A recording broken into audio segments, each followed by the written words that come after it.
안녕하세요. 저는 40대 후반이고 딸 하나 있는 여성입니다. 몇 년 전까지 저는 무척이나 고통스럽고 많이 힘들었었어요. 바로 이혼을 선택해야 했기 때문입니다. 무척이나 공들여서 잘해보려고 노력을 했지만 결국 실패하게 됐으니 절망스러웠죠. 하지만 제 딸이 그러더군요. 모든 상황이 완벽해질 수 없다고 말이죠. 조금 불안정하더라도 끝까지 시도해야 한다고 했습니다. 그 말이 아니었다면 저는 아직도 끔찍한 인간과의 결혼 생활을 유지했을 거예요. 엄청난 빚에 시달리면서 말이죠. 어째서 그런 결혼 생활을 선택했나 물으신다면 사실 제 남편이 처음부터 그랬던 것은 아니었습니다. 평범한 회사원이었던 남편은 저를 많이 좋아해줬죠. 심지어 아이까지 있는 미혼모인 저라도 상관없다는 그런 사람이었습니다. 당연히 저희 딸도 엄청 예뻐해줬고요. 제 상처를 자신이 모두 치료하겠다는 포부도 있었죠. 그때 제 나이가 30대 중반에 접어들었을 때였습니다. 하지만 그런 마음가짐은 그리 오래가지 못했어요. 하루는 남편이 불만이 섞인 듯 말했습니다. 나이가 그렇게 많은 것도 아닌데 왜 우리 애는 안 생겨? 혹시 당신 일부러 피임하고 그러는 거 아니지? 내가 들어보니까 그런 여자들 있다고 하던데 첫째 아이한테 집중시키려고. 그게 무슨 소리야. 나 피임약 먹으면 부작용 심해서 그런 약은 입에 대지도 않아. 예전에 온천 간다고 딱 한 번 먹어봤다가 몸이 안 좋아지는 게 느껴져서. 예전 약이랑 요즘이랑 다르겠지. 요즘엔 잘 나온다는데. 아님 이게 말이 돼? 우리가 결혼한 게 3년이 넘어가는데 아이 소식이 전혀 없잖아. 혹시 아직도 그 인간 그리워하는 거 아니지? 부자였다며. 그러니까 우리 상황이 얼마나 우습겠냐고. 구질구질 가난하고 집 하나도 없는 평범한 회사원이 얼마나 답답하겠냐고. 억지 좀 부리지 마. 그 사람 이야기가 왜 나와? 왜 나오긴? 의심할 만하니까 나오지. 입장 바꿔놓고 생각해봐. 내가 이런 말 안 하겠나? 무엇보다 우리 엄마도 엄청 기다리고 있는 거 몰라? 어머님은 그런 소리 한 번도 한 적 없어. 도대체 왜 그런 거짓말까지 하는 거야? 야! 우리 엄마야. 당신이 뭘 알아? 엄마 나름대로 너 배려해서 그렇게 말하는 거지. 잘 알지도 못하면서 뭐 아는 척하지 마.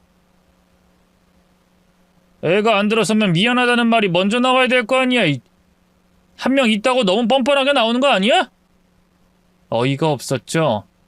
저 좋다면서 쫓아다닐 때도 결혼을 했을 때도 저와 제 딸 주혜만 있으면 된다고 했던 사람이 난데없이 자신의 아이를 낳아달라고 하는 게 말입니다.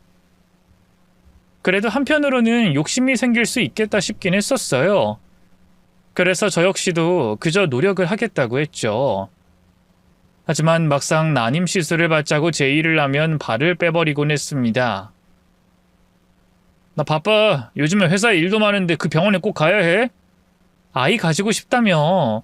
1년 넘어가면 난임이라고 해서 우리 둘 다 검사받고 치료를 시작해야 되는 거야.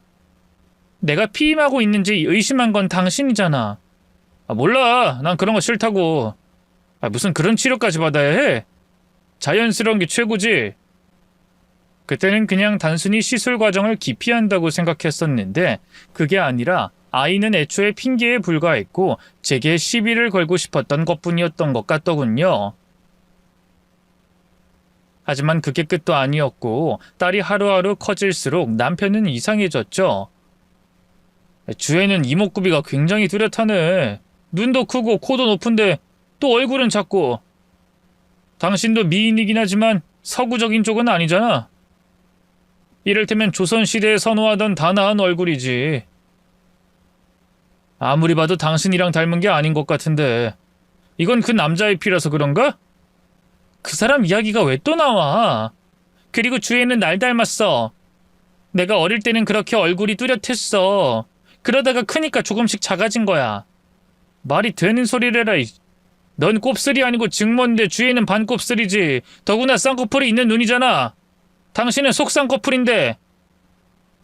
너나 나나 이제 나이도 먹을 만큼 먹었는데 좀 솔직해질 수 없어? 그냥 그 인간 얼굴이랑 닮은 거 맞잖아. 주해 친부. 내가 모를까봐? 아주 좋겠어. 그렇게 잘생기고 돈 많은 남자를 만났으니. 아이고, 근데 어쩌냐? 결국 네 끝은 난데? 평범한 회사원의 박봉이나 받는 게 당신 남편이란 사람이라고. 아, 여보, 또 왜 그래? 왜? 지겨워? 그래도 당신 과거잖아. 과거는 과거일 뿐이라는 말은 사실 다 개소리야. 과거 많고 지저분한 인간들의 핑계라고. 과거가 쌓여서 지금이 생긴 거지. 과거가 왜 별개의 문제야? 내가 어디 하나 틀린 소리 했어? 막말로 내가 당신한테 만나자고 했을 때 고민 엄청 했잖아. 그야 당신은 초혼이고 난 미혼모니까 고민을 하지. 아니, 그게 아니지. 그 남자를 못 잊은 거 아니야? 그러니까 그렇게 튕긴 거 아니냐고. 왜 말도 안 되는 소리를 해? 그랬으면 당신이랑 결혼 안 했지. 아니, 난 거의 확신해. 지금도 후회 엄청 하고 있다는 거 눈에 다 보여. 난 못 속여. 결혼 생활 내내 저를 힘들게 한 것은 남편의 자격지심이었습니다. 마치 그림자와 싸우는 사람처럼 혼자 스스로를 상처 입히는 짓을 했죠. 때문에 저는 그 사람 앞에서 딸을 마음껏 예뻐해 주지도 못했어요. 하지만 그 무엇보다 힘들었던 것은 딸 역시도 슬슬 그 사람의 눈치를 보기 시작했기 때문이었습니다. 초반에 결혼했을 당시만 하더라도 아빠라고 불렀었는데 어느 순간부터 저기 이거 이런 식으로 말을 걸 때마다 주어를 빠뜨리고 말을 했죠. 때문에 남편이 변하고 난 뒤에 이혼 생각도 많이 했습니다. 제가 진수성찬을 차리면 남편의 반응은 혹시 그 사람한테도 이렇게 했어? 와, 진짜 부럽다. 내가 그 사람 때문에 이런 대접을 받네. 라고 했고 가족끼리 여행을 계획해서 좋은 곳에 데려가도 그 인간이랑 여기 같이 왔었나? 진짜 좋은 곳 많이 다녔나 보다. 미안해서 어쩌냐? 난 이런 곳 모르는 촌놈이라서 라며 빈정거렸기 때문이었죠. 노력도 소용이 없고 대화도 통하지 않으니 제 입장에서는 어쩔 수 없었던 거였어요. 그런데 막상 이혼 이야기를 꺼내는 건 두려웠습니다. 저도 참 이기적이고 못된 여자였죠. 아이를 위해서 진즉에 결정을 내렸어야 했는데 결혼을 2번 실패한 여자라는 말을 듣고 싶지 않았거든요. 첫 번째 결혼이야 잘 모르고 서투른 어린 나이였기에 어떤 이유가 있다고 생각을 하겠지만 2번째는 다르죠. 제가 잘하든 못하든 그건 온전히 제 탓이었으니까요. 물론 서류상으로 따지면 저 역시 남편과 한 결혼이 처음이긴 했습니다.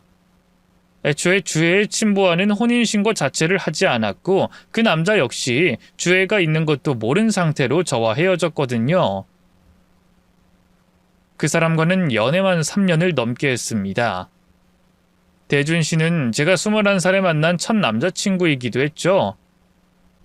소박하고 털털한 성격이었는데 애교가 많아서 마치 커다란 강아지 같은 사람이었어요.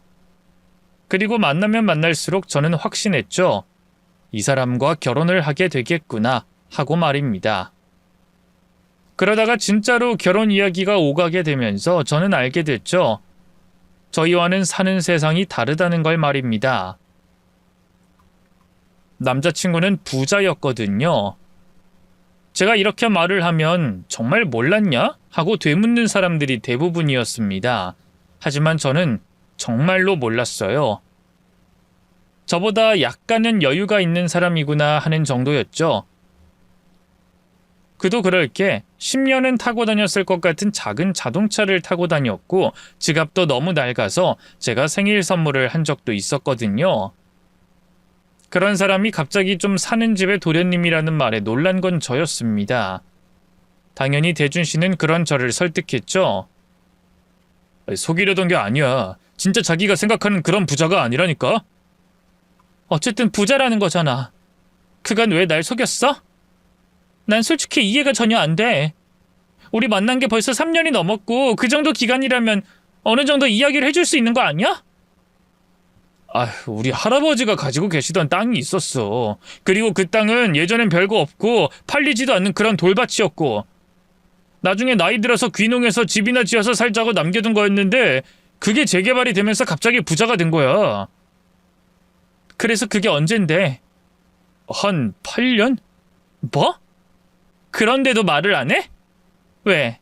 내가 돈 보고 접근하는 그런 여자처럼 보였어? 그런 게 아니야. 솔직히 말하기가 부끄러웠어. 우리 엄마가 그때부터 좀 변해서 자꾸 구속하고 해서 그 돈은 받지도 않았고. 어쨌든 오빠 어머님이잖아. 결혼 반대하시는 거고. 내가 설득할 거야. 엄마가 지금 잠깐의 부에 취해서 그런 거라고. 자기 얼굴 직접 보면 절대로 그렇게 말 안 하실 거라고 난 확신해. 날 믿어줘, 어? 솔직히 그때 자존심이 많이 상하긴 했습니다. 홀어머니가 농사를 지어 먹고 사는 저희 집은 너무 가난했기에 막막하기만 했죠. 그럼에도 저 역시 대준 씨와 헤어지고 싶진 않았어요. 그래서 믿어달라는 대준 씨를 기다렸지만 돌아온 것은 대준 씨 어머님과의 대면이었습니다. 동네의 조용한 카페에서 만나게 됐는데 선글라스에 화려한 공작새 같은 모피코트를 입고 나타나셨더군요. 제가 일어나서 인사를 드리자 어머님은 가방을 테이블 위에 휙 던지고는 앉았죠. 난 돌려 말하는 거 못해. 그리고 너 같은 거한테 돈 쥐어줄 생각도 없고. 그러니 우리 아들이랑 헤어졌으면 좋겠어. 최대한 빨리 정리하고 깔끔하고 심플하게. 오케이? 어머님, 저 진짜 대준 오빠를 사랑하고 있어요. 저희 만난 기간도 3년이 넘었고. 3년이고 30년이고 네가 노력해서 우리 대준이랑 눈높이 맞출 수나 있어? 없잖아. 막말로 우리 집 근처로 이사를 오려고 아무리 용을 써도 못할 건데. 이봐 아가씨, 인생이 그런 거야. 수준 차이라는 건 집의 담장의 높이지. 만약 절대로 넘어올 수 없는 담장으로 너 같은 게 기어 들어오게 되면 어떻게 되는 줄 아니? 도둑년. 그걸 바로 도둑년이라고 하는 거야. 즉, 넌 절대로 우리 집 대문을 열고 정상적으로 통과 못할 거다. 이런 말이지. 이 정도는 알아들을 수 있지? 내가 너무 어렵게 말했으면 이해 못하겠다고 해. 내가 제대로 설명해 줄게. 저는 정말 몰랐어요.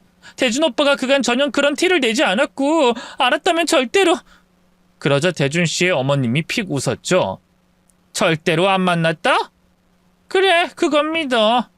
우리 대준이하고 다니는 꼴만 봐도 알지. 근데 아가씨, 우리 대준이가 돈이 없다고 생각했다고 하더라도 마찬가지야. 아가씨는 대학도 못 나왔지만 우리 대준이는 진짜 좋은 대학에 들어갔잖아? 그리고 직장도 마찬가지고. 근데 아가씨는 뭐가 있어? 들어보니 공장에서 일을 한다며? 그건 수준 차이가 아닌 것 같니? 참 웃긴다. 우리 집안에 대해서 몰랐다 하더라도 대준이만 봐도 사는 세계가 다를 텐데 말이야. 몰랐던 척 순진한 척 했지만 결국 능력이랑 학벌까지 다 따지고 만났으면서. 어머님, 저 진짜 잘할게요. 대준 오빠한테도 잘하고 모르는 게 있다면 배울게요. 저 진짜 빨리 배워요. 진심으로 대준 오빠랑 헤어지란 말씀만은. 우리 대준은 이미 짝을 정해놨어. 사랑? 그게 얼마나 가는데? 3년? 4년? 나도 내 남편이랑 바로 갈라섰어.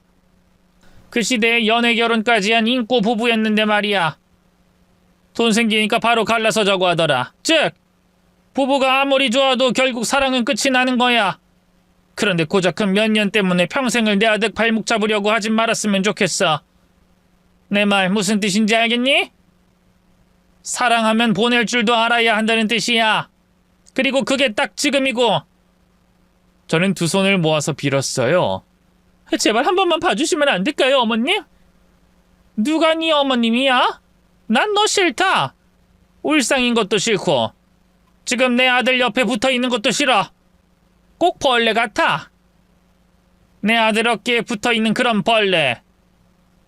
너 같은 게 우리 집에 들어오겠다고 하니까 내가 요즘 밤에 잠을 못 자. 넌 나한테는 악몽이고 내 아들한텐 지뢰, 폭탄 이런 거거든? 그니까 꺼져줄래? 너랑 있으면 가난이 전염될 것 같으니까. 그땐 저 역시 어렸어요. 그런 말을 듣고도 제정신을 유지하며 우리 함께 이겨내자 이런 마음가짐을 가질 수는 없었죠. 자주 다투고 헤어지기를 반복했습니다. 진심이 아닌 말로 어머님에게 받은 상처를 그대로 대준 씨에게 돌려주기도 했죠. 대준 씨는 저를 잡았지만 끝내 저는 그 만남 자체를 끝낼 생각으로 아예 직장을 그만두고 이사까지 갔고요. 우린 그렇게 완전히 끝나게 됐죠. 문제는 모든 게 끝난 이후에 알게 됐다는 겁니다. 제가 임신을 했다는 사실을 말이죠. 너무 무섭고 두려웠지만 아이를 지워야겠다는 생각은 한 번도 하지 않았습니다. 미혼모라며 손가락질을 당해도 저는 제게 온 생명을 원망하지도 않았고요. 애초에 저는 제가 선택한 것들을 후회하지 않고 순응하는 편이었습니다.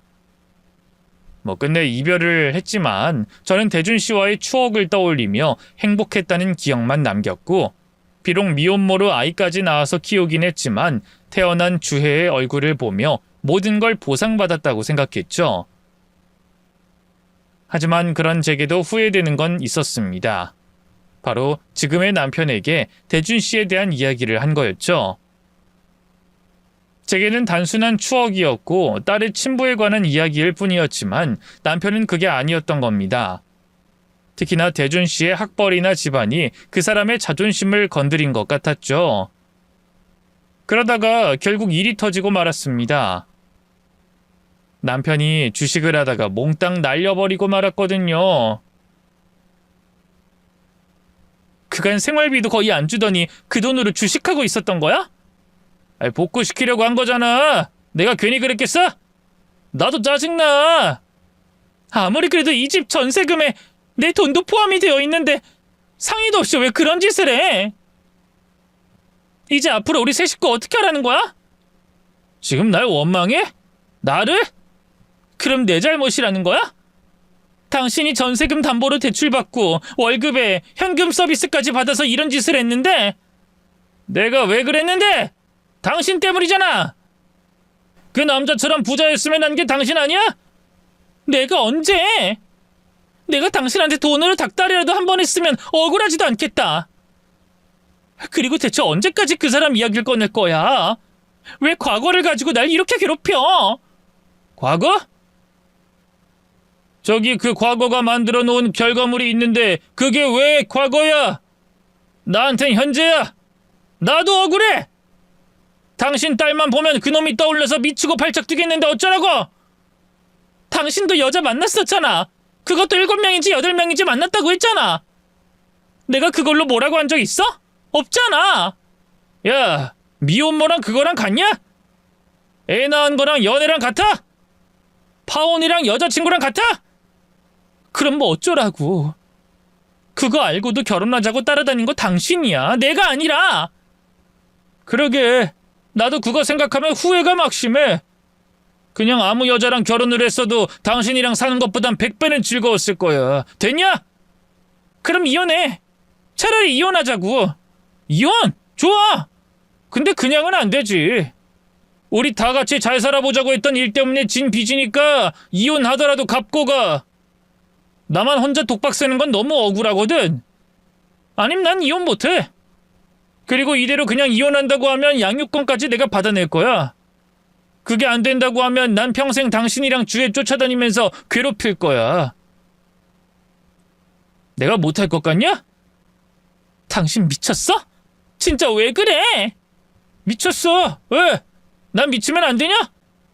네 남자랑 나 그리고 너 그 셋이 사는 것 같은 이 집구석에서 안 미치는 게 더 이상하지?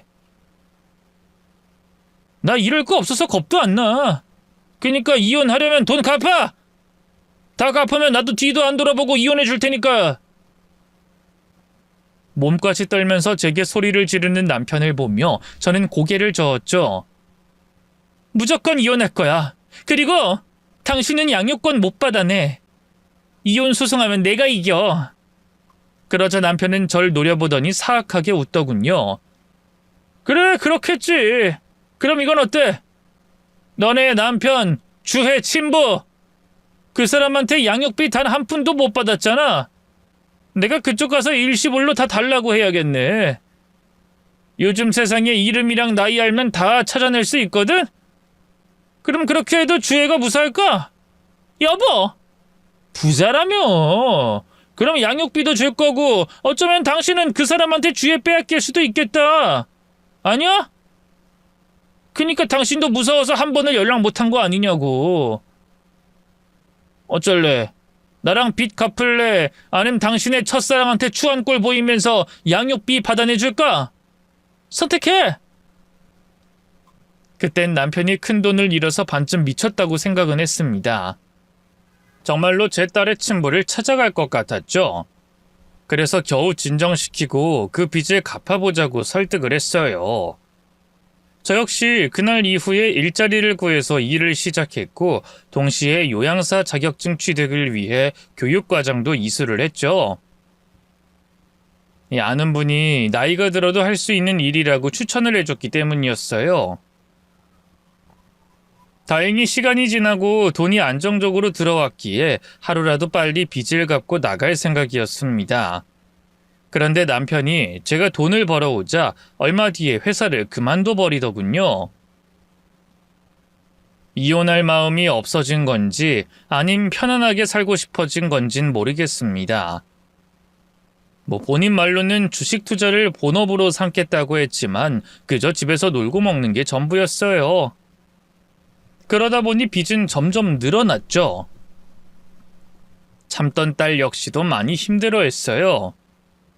이혼한다며? 지금 몇 년이 지났는데 왜 자꾸 이혼을 못해? 설마 계속 살겠다는 건 아니지? 혹시 마음 약해져서 그래? 그런 거 아니야, 주혜야. 아니면 지금이 몇 년째야? 이 정도면 됐어. 협박? 더 하라고 해. 나도 좀 있으면 성인이야. 친아빠고 양육권이고 뭐고 그런 거 따질 필요도 없다고. 그니까 이혼해. 근데 우리가 당장 갈 곳이 없잖아. 재산 분할도 제대로 못 받을 거고. 기다리면 답이 있긴 하고? 그냥 난 고시원 들어가면 돼. 어차피 잘 됐어. 나 졸업하고 바로 공무원 시험 준비할 거니까. 대학은? 너 성적이면 좋은 대학 들어가서 그런 한가한 생각 이제까지 한 적 없어. 엄마, 그니까 엄마는 저 사람한테서 벗어나. 난 일하면서 공무원 준비할 거야. 학원에서 아르바이트하면 학원비도 무료라고 하더라. 어떤 곳은 식권도 준다고 하니까 내가 알아서 준비할 거야. 응? 알았어. 엄마, 그럼 이혼할게. 조금만 버텨. 엄마 이제 능력 있어. 요양사 자격증도 있고 경력도 제법 쌓였고 금방 돈 잘 버는 일 구해서 집 얻어줄게. 무리하지 마. 고시원도 나쁘지 않으니까. 엄마가 기다리는 완벽한 상황은 존재하지 않아. 이혼이 완벽할 순 없는 거야. 그저 선택하는 거지. 딸의 강력한 요구로 저는 이혼을 준비하기 시작했어요.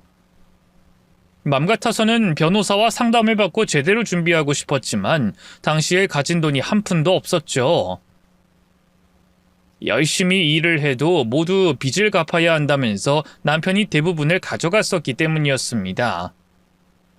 그래도 얼추 거의 다 갚았을 무렵에 남편에게 다시 이혼을 요구했는데 남편의 반응은 이전과는 달랐죠.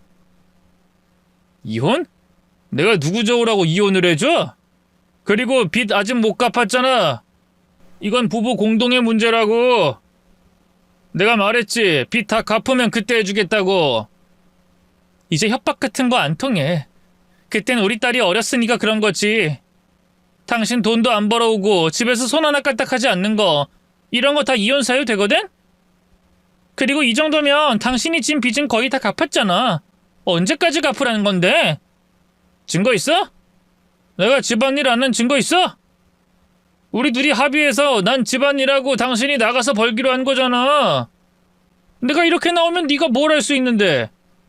변호사 살 돈은 있고? 당신이란 사람 진짜 나쁜 놈이구나. 그래, 그니까 돈 가지고 와.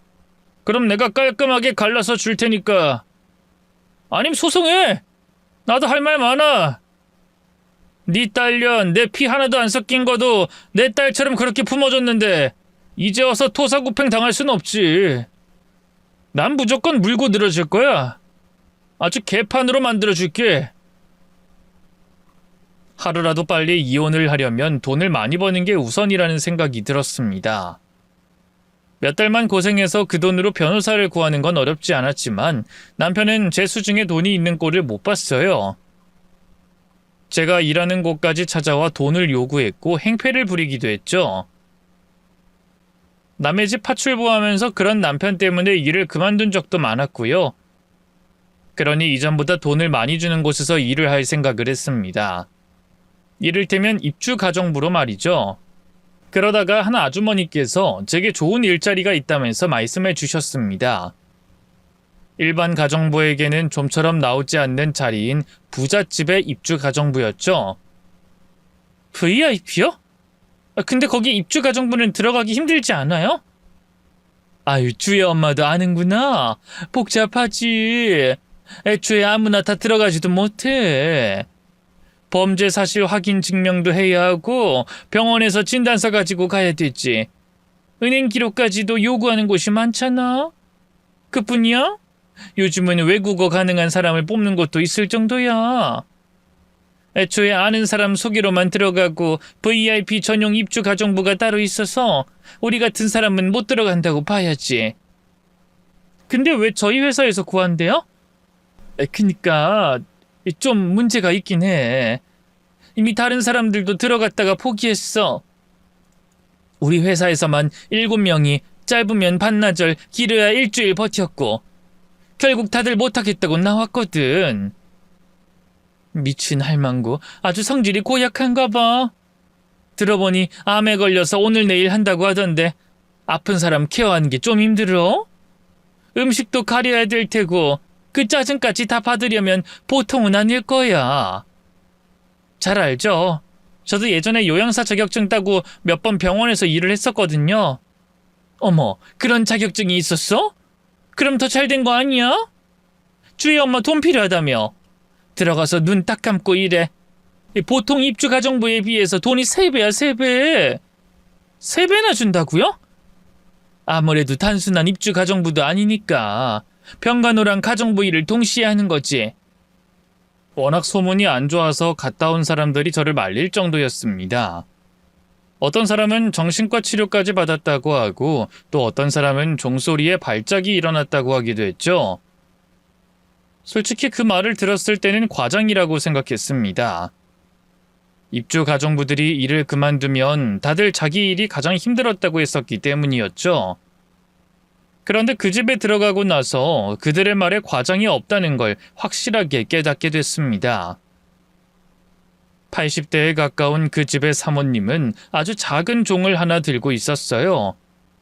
작지만 꽤 큰 소리가 나는 종이었고 밤이고 낮이고 그걸 흔들었죠.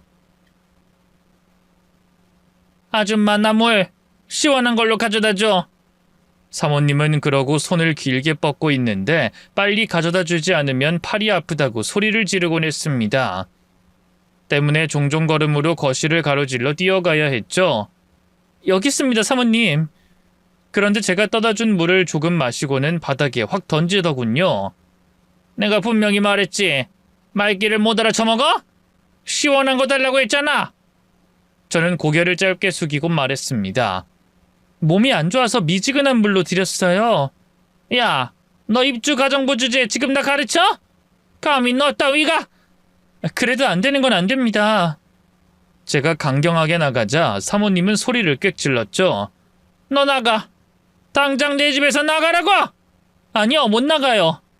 어차피 제가 나가면 여기 올 사람 없어요. 사모님 돌본다고 온 사람들 다 도망쳤고 저희 회사에서도 다들 몸살이고 있으니까요.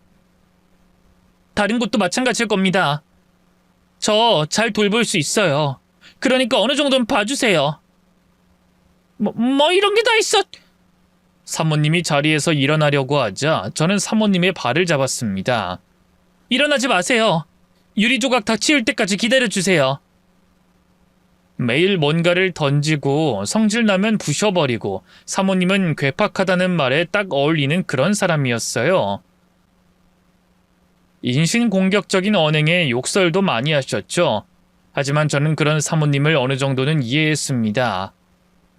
종종 자신의 몸 상태를 받아들이지 못하는 환자들의 반응과 비슷했기 때문이었죠. 그렇게 일주일 또 일주일 저는 사모님의 횡포를 참아냈습니다. 하루는 제가 청소를 하며 흥얼거리고 있는데 사모님이 불쾌한 표정으로 묻더군요. 세상 사는 게 참 행복해 보이네. 뭐가 그렇게 좋아? 거실창이 넓어서 햇빛도 잘 들고 바람도 잘 들어서 좋네요. 아주 좋겠네. 아주 세상 편안해 보여. 아줌마는 남편도 있고 딸도 있고 내 꼴이 많이 우습겠어? 이 나이 먹어서 혼자서 자식들 하나 없이 사는 거 보면. 그렇지. 그 나이 먹어서 자식들 하나 없이 이렇게 잘 사는 게 왜 우습죠? 아픈 거야 치료하면 나을 거고 이런 좋은 집에서 사는데 집도 없는 제가 왜 사모님을 우습게 봐요? 아줌마 집이 없어? 아니 왜? 그럼 가족들은? 딸은 공무원 시험 준비한다고 고시원에 들어갔고 남편이랑은 이혼하려고 이 집에 들어온 거고요. 남편이 빚을 많이 졌거든요. 결혼 생활 10년 가까운 시간 동안 빚도 갚고 어떻게든 잘해보려고 했는데 실패한 거죠. 이 세상 살다 보니 노력으로도 불가능한 게 많더라고요. 그때 사모님이 이해 못하겠다는 표정으로 되물었죠. 딸이 성인이라고 하지 않았어? 근데 왜 결혼 생활이 10년이야? 아, 그 사람 딸이 아니거든요. 미혼모였어요. 미혼모? 20년 전... 아유, 그렇구나. 미안, 내가 몰랐네. 그날이 처음으로 사모님이 제게 사과를 한 날이었죠. 제가 불쌍해 보였던 건지 뭔지는 모르겠지만 그날을 기점으로 사모님은 조금은 부드러워졌습니다. 이전에는 제가 준비한 식사를 다 버리기도 했었는데 어느 순간부터는 먹는 신용이라도 하셨죠. 또한 미지근한 물에도 어느 정도는 넘어가 주셨습니다.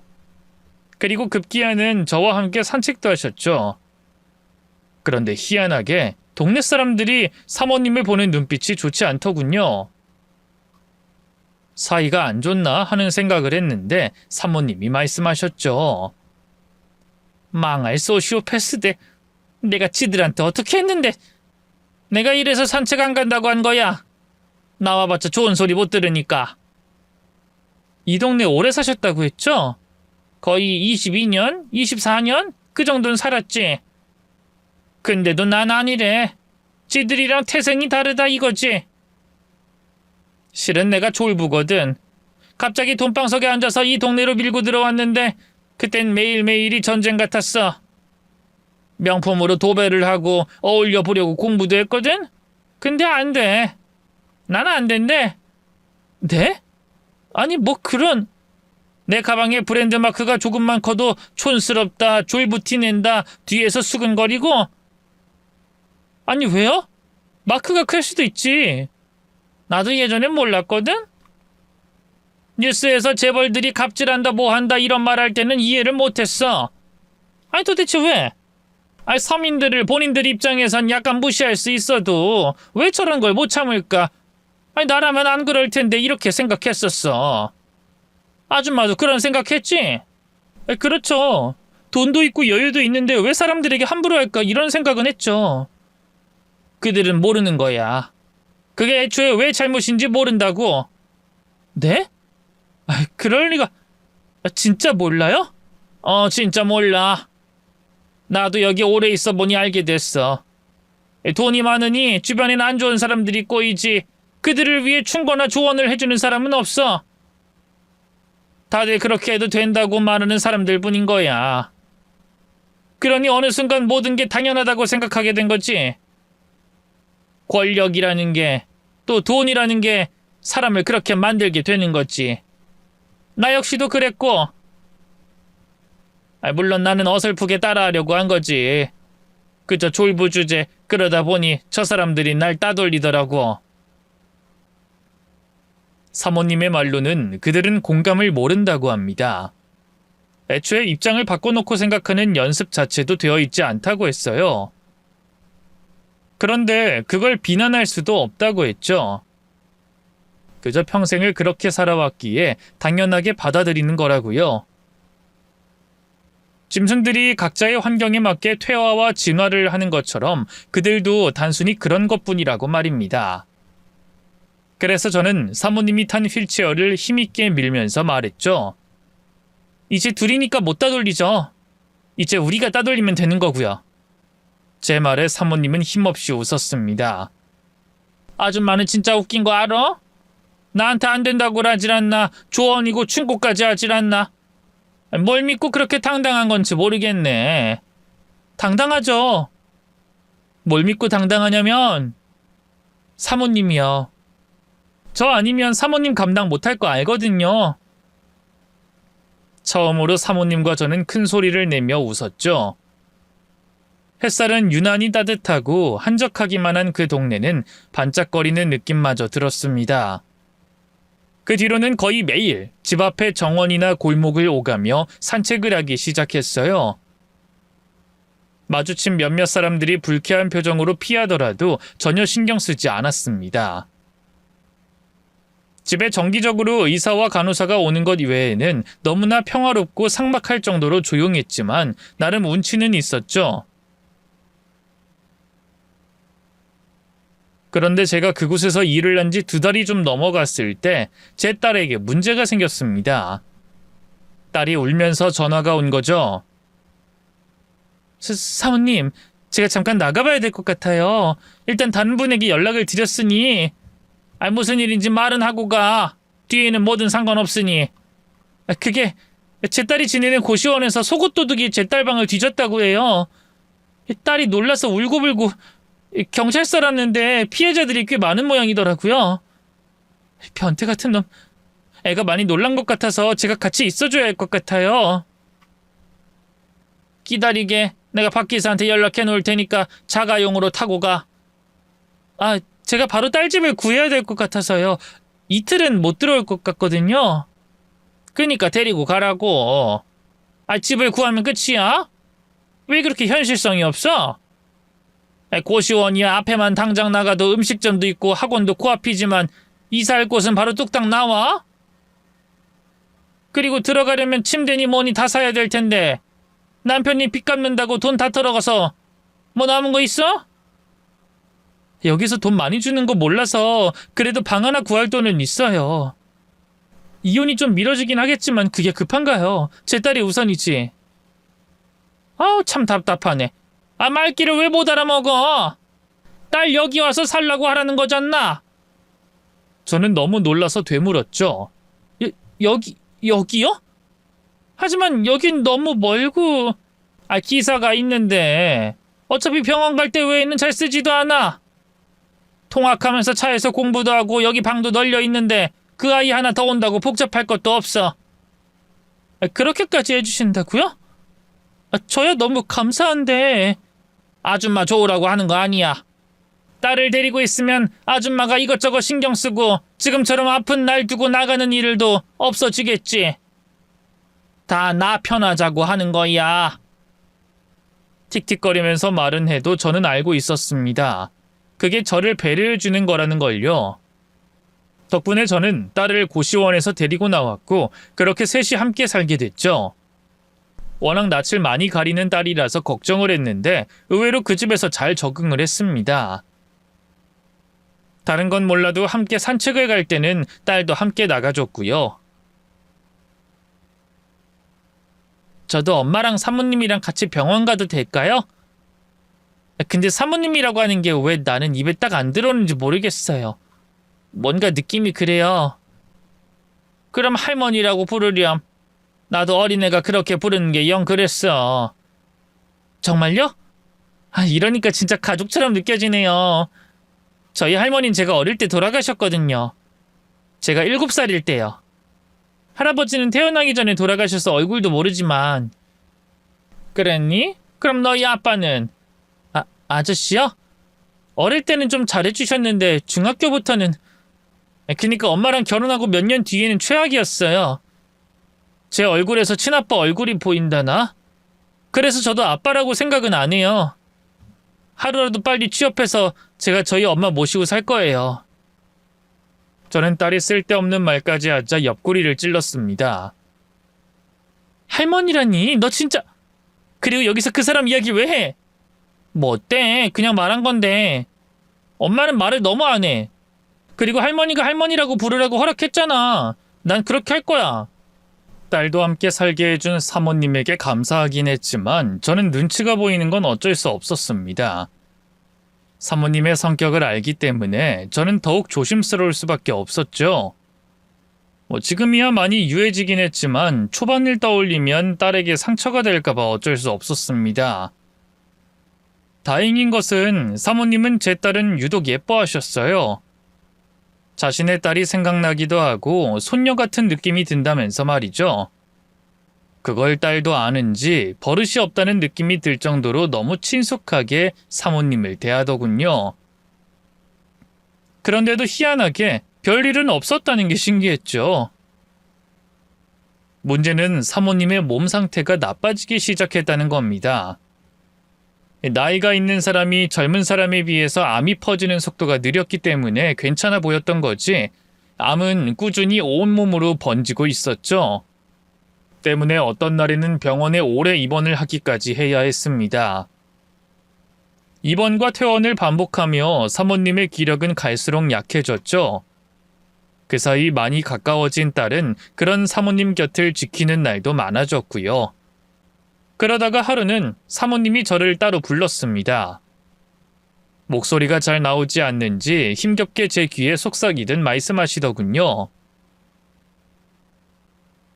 내가 이제 갈 날이 얼마 남지가 않았어. 이거 받아줘. 사모님은 베개 밑에서 편지 봉투를 하나 꺼냈습니다. 편지요? 읽어봐도 되나요? 안 돼, 그러지 마. 약속해. 내가 죽으면 그때 읽겠다고. 이 약속 어기면 나 아줌마 다시는 안 볼 거야. 알았어? 내 느낌엔 한 달 그 안에 죽을 것 같아. 사모님, 그런 말씀 마세요. 죽는 건 안 무서워. 그저 내가 헛살았다는 게 무섭고 후회가 되지. 그러니 그때 꼭 읽어줘. 알겠나? 약속을 꼭 지켜줘. 저는 바짝 마른 사모님의 새끼손가락에 약속을 몇 번이나 해야 했어요. 하지만 사모님은 약속했던 한 달은 채우지 못했습니다. 고작 그 편지를 주고 열흘 후 새벽에 잠을 자듯 그렇게 숨을 거두셨죠. 고작 반년, 사모님을 모셨을 뿐이었는데 마음이 너무 아팠습니다. 텅 비어있는 장례식을 지키면서도 사람들이 사모님에 대한 안 좋은 소리를 할 때에도 너무 슬펐죠. 제 딸 주혜 역시도 많이 힘들어했어요. 적어도 주혜에게만큼은 사모님은 정말 좋은 분이었으니까 말이죠. 헌데 장례를 치르면서 가족들이나 친척들이 보이지 않았는데 그 이유는 방문자를 통해서 알게 됐습니다. 사모님은 흔히 말하는 벼락부자였어요. 그리고 그때 주위에 그 누구도 돕지 않으면서 친척들과 멀어지게 됐고 딸과 아들은 모두 해외로 도망쳤다고 합니다. 딸과 아들을 자신의 입맛대로 공부시키고 결혼시키는 과정에서 멀어지게 됐다고 했죠. 때문에 사모님의 몸 상태를 모르는 것은 물론이고 장례식을 치른다는 소식도 전할 수가 없었어요. 어떻게 해야 하나 저는 고민을 많이 했는데 딸이 제안을 했습니다. 할머니 집에 뭔가 남겨져 있을 거야. 그러니까 우리 거기 먼저 가보자. 집에 서랍도 열어보고. 그래도 사모님이 싫어하지 않으실까? 자식들 찾아주는 건데 그게 왜 싫어? 분명 연락처는 가지고 있을 거야.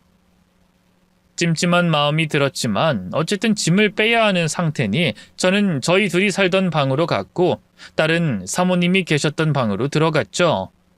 그리고는 뭔가를 찾았는지 제게 달려왔습니다. 엄마, 이거 할머니 가족들인가 봐. 사진 있어. 장롱 깊숙한 곳에 넣어뒀더라. 아들이랑 딸? 이렇게 두 사람이 있는 것 같아. 할머니는 한 번도 말을 안 하던데 자식이 둘이었어. 어디 보자. 어? 엄마 왜 그래? 본 적 있어? 저는 그 사진 속의 얼굴을 보는 순간 굳고 말았죠. 왜냐하면 사모님의 젊은 시절의 모습 오른쪽에 너무나 익숙한 사람이 밝게 웃고 있었기 때문이었습니다. 바로 제 첫 번째 남자친구이자 제 딸의 친부인 대준 씨였으니까요. 손이 덜덜 떨리고 혼란스러운 와중에 뒤늦게 사모님이 제게 준 편지를 떠올렸고 저는 가방 속에서 그걸 찾아서 펼쳤습니다. 그러자 도통 이해가 되지 않았던 부분이 모두 해소가 됐죠. 편지의 내용의 일부는 다음과 같습니다. 네 이름을 난 정확히 기억하고 있다. 잊을 수도 없지. 내 아들이 네 이름을 부르며 힘들어하던 걸 곁에서 지켜본 게 나였으니. 그러다가 널 다시 만났어. 내 얼굴은 병마로 많이 달라졌으니 넌 날 기억도 못했지만 난 한눈에 알아봤고 악연인지 우연인지 모를 상황에 나는 널 원망하고 미워했다. 난 너 때문에 내 아들과 멀어졌는데 넌 결혼해서 아이를 낳고 살고 있다니 우습더구나. 근데 넌 내게 너무나 잘했어. 그러다 보니 분노보다는 후회가 됐지. 그때 널 받아줬더라면 난 꽤 행복한 노년을 보냈을지도 모른다. 그런 생각이 들었단다. 욕심이었어. 나도 이 동네 여자들처럼 타고난 부잣집 사모님이 되고 싶었거든. 그래서 애들에게 결혼을 강요하고 괴팍하게 굴었다. 그 과정에서 내 딸과 아들은 많은 상처를 입었어. 딸은 결국 시댁에서 온갖 멸시와 구박을 당하다가 이혼당했고 아들은 너와 헤어지고 일까지 그만뒀으니 사실 그 일의 원흉은 네가 아니라 나였어. 그러니 내가 이런 벌을 받게 된 거겠지. 그러다가 네 딸이 예쁜 주혜가 내 아들의 친딸이라는 걸 알게 됐어. 혼자서 그 아이를 키웠을 너를 떠올리면서 나는 매일 나를 죽이고 싶었다. 너무나 후회했어. 너에게 했던 그 모진 말들을 했던 나를. 미안하다. 정말로 너한테 너무 미안해. 난 너에게 그토록 긴 시간의 고통을 줬지만 너와 함께 있던 반년이란 시간은 내 인생에서 가장 따뜻했단다. 부디 지금이라도 날 용서해 주지 않겠니? 그 뒤에는 변호사에게 가장 먼저 연락하라는 당부의 말이 적혀 있더군요. 또 편지의 끝에 나의 며느리에게 못난 시애미가 라고 쓰여 있었고 편지에는 명함이 동봉되어 있었죠. 하나는 변호사, 또 하나는 대준 씨의 명함이었습니다. 저는 끝내 그 편지를 잡고 눈물을 흘렸고 당황한 딸에게 모든 상황을 설명해 줬죠. 주위에는 의외로 덤덤하게 상황을 받아들이고 이해했습니다. 그러면서도 남편이 나온 사진을 뚫어져라 봤죠. 진짜 나 아빠 닮았네. 아저씨가 왜 그렇게 싫어했는지 알겠다. 또 할머니가 왜 나한테 그렇게 따뜻했었는지 알겠어. 날 보면서 아마도 자신의 아들을 떠올렸던 것 같아. 그렇지. 아마도 그렇겠지. 하지만 너 자체만으로도 많이 좋아하셨을 거야. 나도 알아. 눈빛이 그랬거든. 가장 먼저 한 것은 남편과의 이혼이었습니다. 당연히 이혼 소리에 또다시 협박을 했지만 변호사 앞에서는 꼬리를 말더군요. 사모님이 소개해준 변호사는 제가 앞뒤 상황을 설명하기도 전에 모든 걸 알고 있었고 최대한 빠르게 이혼을 할 수 있게 해주겠다고 했죠. 사모님이 생전에 부탁하셨다면서 소송에 가는 것은 시간이 걸리니 돈으로 해결을 보겠다고 했습니다. 끝까지 소송 어쩌고 하던 남편은 소송까지 가면 아무것도 건질 수 없다는 말에 결국 얼마 안 되는 돈을 받고 협의 이혼을 해줬고 그렇게 남편과의 끔찍한 결혼 생활은 빠르게 종지부를 짓게 됐네요. 문제는 그 다음이었습니다. 솔직히 대준 씨에게 연락할 수가 없었어요. 사모님의 편지에는 결혼도 하지 않고 절 그리며 홀로 있다고 했는데 전 그게 아니었으니까 말이죠. 뭔가 배신을 했다는 생각도 들고 차마 그럴 수가 없었습니다. 그런데 이미 제가 연락을 못할 것까지 감안을 하셨는지 그 부분 역시 자동으로 연락이 가게 만들었더군요. 제 딸 주혜에게 남은 재산 모두를 넘긴다고 했기 때문이었습니다. 이로 인해 변호사가 상속권자인 대준 씨와 여동생에게 연락을 따로 하게 됐고 어머니의 죽음과 제 딸의 존재까지 모두 알게 된 거였죠. 그 사람을 보는 순간 저는 고개도 들 수 없었습니다. 대준 씨는 바로 저에게 달려왔죠. 왜 말 안 했어? 임신하고 얼마나 혼자 무서웠어. 도대체 왜? 미안해. 진짜 미안해. 난 그것도 모르고 여동생이랑 바로 해외로. 당신 잊으려고 그렇게 힘들게. 왜 그랬어? 왜 평생 혼자 있었어? 난 재혼도 하고 오빠 다 잊고 살았는데. 괜찮아. 그럴 수 있어. 엄마가 남긴 유서 봤어. 엄마 죽기 전에 곁에 있어줘서 정말 고마워. 엄마 소식 듣고 후회하면서도 당신이 곁에 있었다니 안심이 되더라. 어떻게 이런 일이 있을 수 있는진 모르겠지만 난 이거 운명이라고 생각해. 저는 대준 씨를 밀어냈습니다. 오빠, 이제 와서 이러는 건 난 좀 그래. 아니, 이번엔 아니야. 이번엔 너 그렇게 못 보내겠어. 내 딸도 당신도 내가 옆에 있을 거야. 무슨 일이 있어도 이번만은 물러나지 않을 거니까. 그니까 당신도 나 밀어내지 마. 천천히 다시 처음부터 시작해 볼 테니까. 그 사람은 오랜 시간을 들여 아주 천천히 다가왔어요. 제 딸에게도 그리고 또 저에게도 그랬죠.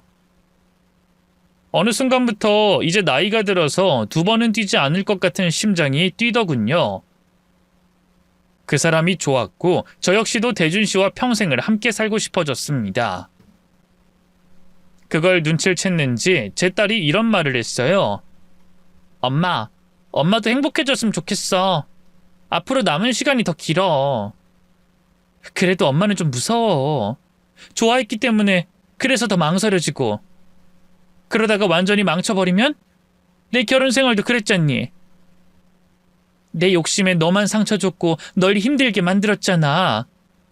엄마는 후회는 안 하잖아. 혹시나 잘못되더라도 그때 가서 좋은 생각만 하는 그런 사람이잖아. 날 덜컥 임신했을 때도 엄만 그랬다며. 너무 행복했다고. 내 덕에 아빠 있고 잘 살 수 있었다고. 내가 아니었다면 홀로 힘들었을 텐데 덕분에 잘 지냈다고. 난 엄마가 그런 사람이라서 참 좋았어. 나도 그런 엄마를 닮고 싶고. 그러니까 엄마, 무서워하지 마. 응, 주혜야. 너무 고마워. 그리고 미안하다. 저는 딸을 조용히 안아줬습니다. 어느덧 훌쩍 자란 딸이 제 어깨를 토닥여줬죠. 그렇게 저와 대준 씨는 혼인신고를 하면서 함께 살게 됐어요. 그리고 시어머니가 살던 바로 그 집에서 신혼살림을 차리게 됐죠. 그게 벌써 1년 전의 일이네요. 현재는 많은 게 바뀌었습니다. 일단 제 딸은 공무원 시험을 포기했어요. 이전에는 빨리 취업해서 저와 함께 살기 위해서 선택했던 일이었지만 생활이 여유로워지자 딸의 시야는 많이 넓어졌습니다. 때문에 자신의 꿈을 찾아보고 싶다며 미국에 살고 있는 아가씨의 집에 머물며 여기저기 여행을 하고 있죠. 덕분에 저도 그런 딸을 위해서 틈틈이 영어 공부를 하고 있습니다. 찾아가는 건 둘째치고 만약에 딸이 그곳에서 공부를 하겠다고 하면 저와 남편도 이민을 가기로 했거든요. 물론 제가 원하는 건 아니고 제 남편이 딸바보가 되었기 때문입니다. 시차가 달라서 전화를 못 받을까봐 가슴팍에 휴대폰을 올리고 자는 것만 봐도 그랬죠. 내가 조금만 더 빨리 알았다면 좋았을 텐데 딸이 있다는 거라도 알았다면 같이 시간을 못 보낸 게 너무 후회가 되거든. 지금도 예쁜데 어릴 땐 더 귀여웠을 거야. 그렇지? 후회를 왜 해? 덕분에 시간 가는 걸 아까워하고 좀 더 소중해졌으니 좋은 거지. 그건 그래. 당신 말이 맞아. 나도 후회보다는 노력을 할게. 얼른 비행기표부터 끊을까? 저번 주에 다녀왔잖아. 아직 사흘도 안 지났고. 그럼 내일? 여보, 딸 여행하러 갔다가 매번 급하게 집에 오고 있잖아. 응? 알았어. 그럼 다음 주. 이게 노력이라니까. 당신 말처럼 더는 후회하기 싫다고. 사람들은 누구나 후회를 합니다.